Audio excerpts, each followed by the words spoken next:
नमस्कार, आप देख रहे हैं एनएमएफ न्यूज। मैं हूं आपके साथ शबनम और मेरे साथ हैं मेरे सहयोगी अभिषेक। ईरान और इजराइल का युद्ध तो समाप्त हो गया, लेकिन तुर्की में भारी बवाल की कुछ तस्वीरें सामने आई हैं।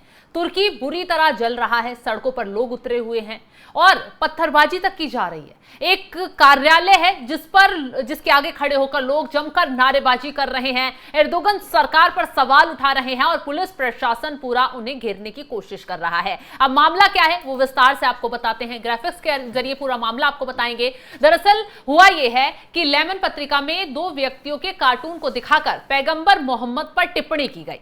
उसके बाद हुआ ये, कार्टून में पैगंबर मूसा और पैगंबर मोहम्मद के रूप को दिखाया गया और यहीं से बवाल भड़कना शुरू हो गया।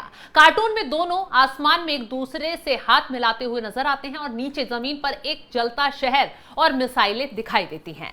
और इसके बाद पत्रिका का दावा है कि कार्टून का उद्देश्य इजराइल के हमलों में मारे गए एक मुस्लिम व्यक्ति की पीड़ा को उजागर करना था, जिसका नाम काल्पनिक रूप से मोहम्मद रखा गया था। और इस बात को लेकर बवाल भड़क गया।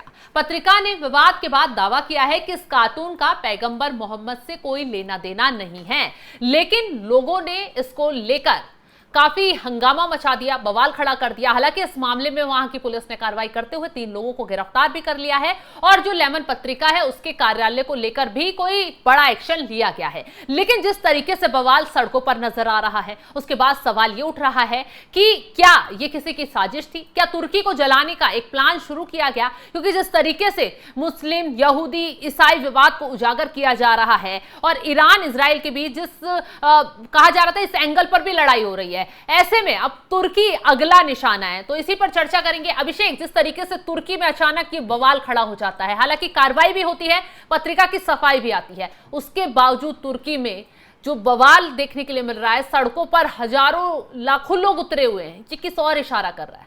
देखिए, आपने अभी एक शब्द का इस्तेमाल किया, साजिश। साजिश ये हो सकती है क्योंकि आप देखिए कि अभी मतलब पहले प्रधानमंत्री एर्दोगन हुआ करते थे, फिर राष्ट्रपति बने, लगातार अपने संविधान में बदलाव करते रहे, खुद को अपनी मतलब सारी पावर्स अपने पास लिए वो बैठे हुए हैं। अब आने वाले वक्त में जिस तरीके से उनकी लोकप्रियता तुर्की के भीतर कम हो रही है, और अभी पिछले दिनों लगभग 3 से 4 महीने पहले अभी इस्तांबुल में मेयर का जो चुनाव हुआ था, उसमें जो कैंडिडेट जीता है वो एर्दोगन की पार्टी का विपक्षी नेता है, और जो वहाँ से मतलब मेयर बनता है उसी के बारे में ऐसा कहा जाता है कि देश का अगला राष्ट्रपति जो होगा, अगला जो चुनाव जीतेगा, चुनाव में जो खड़ा होगा वो वही होगा। हालांकि उसके बाद भ्रष्टाचार के और तमाम केस लगाकर उन्हें जेल में भी बंद किया गया, लेकिन उसके बावजूद भी तुर्की की सड़कों पर भारी प्रदर्शन हुआ। तो कहीं ना कहीं एक तो एर्दोगन को अपनी कुर्सी जो है फिलहाल वो हिलती हुई दिख रही है। और आपको मैं जिस तरीके से जब ये विवाद आया तो थोड़ा जब मैंने सर्च किया तो मुझे पता चला कि तुर्की में ये पहली बार नहीं है। इससे पहले खुद ये जो एर्दोगन है 2014 में अपने चुनावी कैंपेन के दौरान इस तरीके का एक चित्र इस्तेमाल कर चुके हैं। मतलब उनका चुनावी चित्र वो था जिसमें दिखाया गया था कि मतलब सूर्य उदय हो रहा है जिस तरीके से, और एक दूर तक सड़क जा रही है, उसके नीचे एर्दोगन का नाम लिखा हुआ था। 1 जुलाई 2014 को ये सार्वजनिक किया गया था। हालांकि इसको लेकर मामला कोर्ट पहुंचा और फिर इस पर बैन भी लगा दिया गया। चुनाव आयोग ने इस पोस्टर पर बैन भी लगा दिया गया था। हालांकि एक और पोस्टर जारी किया गया था जिसमें अजान दिखाई गई थी, नमाज की चटाई दिखाई गई थी और एक महिला को नमाज पढ़ते हुए दिखाया गया था, और इसे धार्मिक भावनाओं का दुरुपयोग भी कहा गया था। सारा मामला अब आप समझें तो मतलब मुझे तो वोटों का नजर आता है जिस तरीके से वोट हैं, और ये पैगंबर मोहम्मद के चित्र को लेकर ऐसा नहीं है कि विवाद कोई नया है। इससे पहले भी तमाम बार हिंदुस्तान में भी कई बार ये विवाद पनप चुका है, और इंटरनेशनल लेवल पर भी बहुत सारे केस ऐसे हैं जिनके बारे में ये कहा जा सकता है कि इन्हें लेकर विवाद काफ़ी गहरा है, जिसमें जिलेंट्स पोस्टीन कार्टून का मामला 2005 का है। ये डेनिस अखबार में प्रकाशित एक कार्टून था जिसके बाद जिसने इस कार्टून को छापा था उसकी हत्या भी कर दी गई थी। चार्ली हेब्दो हमला, ये चार्ली हेब्दो ने भी एक कार्टून छापा था, उनका भी 2015 की ये बात है। सैमुअल पैटी की हत्या हुई थी इसी मामले में, इसने क्लास में कार्टून दिखाया था। बैटले ग्रामर स्कूल में भी क्लास में पैगंबर मोहम्मद का चित्र दिखाया गया था, जिसके बाद विवाद गहराया था। तो विवाद बहुत पुराना है, और जिस तरीके से तुर्की की सड़कों पर देखिए, तुर्की एक इस्लामिक कंट्री है, वहाँ लगभग 85 से 90% सुन्नी रहते हैं और बाकी के जो लोग हैं वो शिया हैं, जिसमें से 0.01% यहूदी भी वहाँ रहते हैं। लगभग 15 से 10,000 से 15,000 की आबादी वहाँ यहूदियों की भी है। तो एक तरीके से अगर कहें कि प्रॉपर इस्लामिक कंट्री है। और जो आपका अरब वर्ल्ड हुआ करता था, या फिर कहें कि ऑटोमन एम्पायर जो हुआ करता था, ऑटोमन साम्राज्य है, उसका भी एक बहुत छोटा सा हिस्सा तुर्की जरूर है, लेकिन ऑटोमन साम्राज्य को वो खुद से जोड़कर चलता है, हालांकि जुड़ा हुआ जरूर है, लेकिन बहुत छोटा सा हिस्सा ऑटोमन साम्राज्य का इसमें है। और खलीफा बनने की लड़ाई बड़ी पुरानी है तुर्की के साथ। जिस तरीके से ईरान सोचता है कि वो शिया हालांकि ईरान को मानते भी हैं, और शियाओं का सुप्रीम लीडर मौजूदा वक्त में ईरान है भी, लेकिन ईरान चाहता है कि वो मुस्लिमों का, पूरा जो मुस्लिम वर्ल्ड है उसका सुप्रीम लीडर बने। ठीक वैसा ही तुर्की का भी है, वो भी चाहता है कि वो मुस्लिम वर्ल्ड का सुपर पावर बने। जिस तरीके से उसका नाटो में जाना हो, या भारत पाकिस्तान की लड़ाई में पाकिस्तान का समर्थन करना हो, या फिर आपको अमेरिका के साथ रहना हो, रूस और यूक्रेन की बात हो, उस युद्ध में बीच में पड़ना हो, या फिर दो देशों की जब लड़ाई होती है तो वहाँ मध्यस्थता करवाने वाली बात हो। तो बहुत सारे केस है जिन्हें लेकर तुर्की या फिर कहें कि एर्दोगन ये चाहते हैं कि वो खलीफत, जो उसके बारे में आप शायद बेहतर बता पाएंगे, जो खिलाफत जिसे बोला जाता है, उसका लीडर, सुप्रीम लीडर बनना चाहते हैं। लेकिन जिस तरीके से बार बार विवाद होता है, आपने देखा होगा 2022 में भी हमारे यहाँ विवाद हुआ था। नूपुर शर्मा ने पैगंबर मोहम्मद के ऊपर टिप्पणी की थी जो कि किसी भी लिहाज से सही नहीं थी। अब इस्लाम में सिद्धांतों को माना जाता है, इस्लाम का जब प्रचार किया गया, और जब पता है इस चीज़ से कि लोगों की भावनाएं आहत होती हैं, 800 मिलियन मुस्लिम इस दुनिया में रहते हैं, और उनकी भावनाएं अगर आहत होती हैं, तो मुझे ऐसा लगता है कि जिन कामों से, मतलब वो किसी भी धर्म की बात हो, हिंदू धर्म की बात हो या फिर मुस्लिम धर्म की बात हो, शायद 2005 में ये भारत में भी ऐसा हो चुका है, जब माता सीता की एक छवि, बहुत मतलब विवादित छवि उकेरी गई। उसके बाद पैगंबर मोहम्मद का एक कार्टून बनाया गया, उस पर विवाद हुआ, बहुत मतलब हिंदुस्तान में बड़ा बवाल यहाँ हुआ था।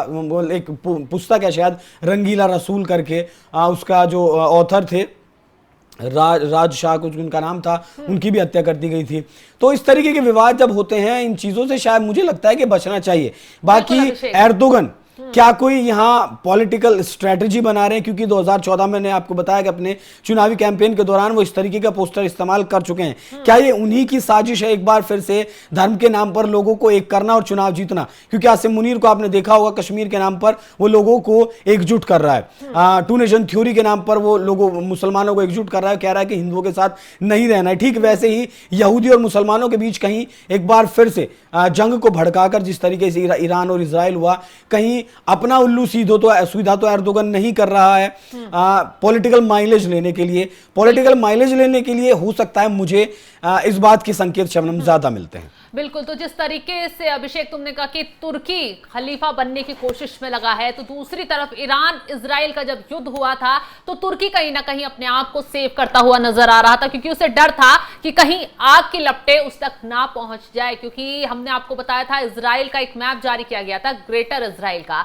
जिसमें तुर्की की जमीन को उस मैप में दिखाया गया। लेबनान, जॉर्डन, कई ऐसे देश थे जिनकी जमीन को ग्रेटर इजराइल के मैप में अपना दिखाया गया। उसके बाद एर्दोगन की मुश्किलें थोड़ी सी बढ़ गई, एर्दोगन टेंशन में आ गए, और उन्होंने अपना न सिर्फ रक्षा बजट बढ़ाने का फैसला लिया, बल्कि अपने यहाँ मिसाइलें और रेंज की बढ़ाने का भी फैसला किया, अमेरिका से बातचीत की, जिसके बाद कहा जा रहा है कि तुर्की में कुछ बड़ा हो सकता है। आशंकाएं जताई जा रही थी, और जिस तरीके से अब ये घटना हुई है और इस घटना को लेकर सड़कों पर बवाल मचा हुआ है, उससे यही कहा जा रहा है कि वाकई में तुर्की में चिंगारी लग गई है, और ये चिंगारी और ये इसकी आग कहां तक जाती है, एर्दोगन पर कितनी भारी पड़ती है, ये देखने वाली बात होगी। फिलहाल इस मामले को लेकर वहां के जो गृह मंत्री हैं, उनका बयान भी सामने आया है। उनका कहना है कि मैं उन लोगों को फिर से कोसता हूं जो हमारे पैगंबर मोहम्मद के कार्टून बनाकर अशांति फैलाने की कोशिश करते हैं।